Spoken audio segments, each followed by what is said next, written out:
טוב, אז איוש, מה קורה? וזה הוולוג הראשון שלי על חזרה לבית ספר, וזהו, ביוש. טוב, אז נתחיל מהדבר הראשון. רגע, נחלב את הזה, חכו.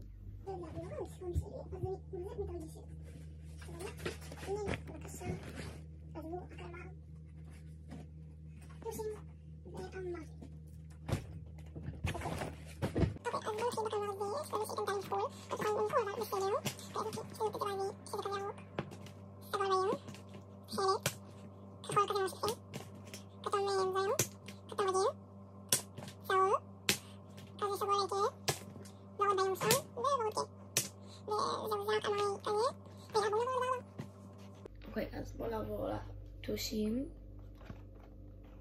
לא יודעת למה אני צריכה טוש שאני סתם אוהבת לצייר. אוקיי, אז פותחים ונפל הטוש האדום, אבל יש כאלה, זה לא כזה מעניין, אין מה לעשות בזה סיור עכשיו, אבל תסתכלו פשוט על הצבעים.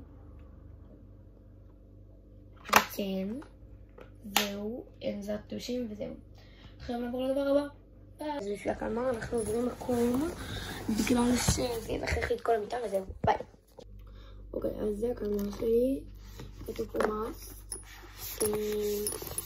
הוא מזמן שעברה, ואני לא רוצה לכתוב את כל מה שיש בו כי הוא עמוס. אני רוצה להראה לכם את העפרונות, והנה יש את הסרטון הזה שעשיתי איתו, שהראיתי בו את כל הדברים.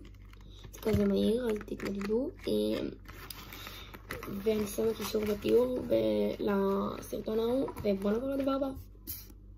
טוב, אז אנחנו עוברים לדבר שאני חייבתי, יש לו רעש מושלם, וזה האימן שלי. כתוב פה my favorite color is rainbow, אתם פשוט רואים את הפוך. ואז כשנכנסים, בואו נראה לכם, אז חכו לה.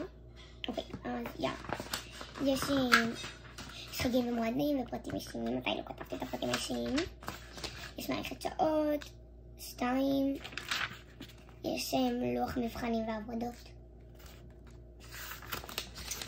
יש מערכת חוגים, סיסמאות לאתרים ובדיחות ילוד ברגעים רגועים. ותסתכלו איך זה נראה, לכל יום יש כאילו כזה עמוד משלו, ובסוף יש קשקושים ושיעובתיים, שזה מושלם לי, ויש מרגיש טוב לעשות טוב, שזה כזה כל מיני לעשות דברים, עם לעבור בתור מתחילה. וזהו, זה היה הזמן, הוא מושלם, תסתכלו גם את הצבע, וזהו. אני אבדוק אם יש לי עוד מה להראות, אז כן. אוקיי, אז זה עתיק, בן 100,000, ישן, בן 2 בעיקרון, ונראה לי שזהו. בדרך לדבר הבא, וזאתי שמממת, ונראה לי שאין עוד, וזהו, ביוש. כאילו אין עדיפות, זאתי היחידה שמעוצבת, ביוש.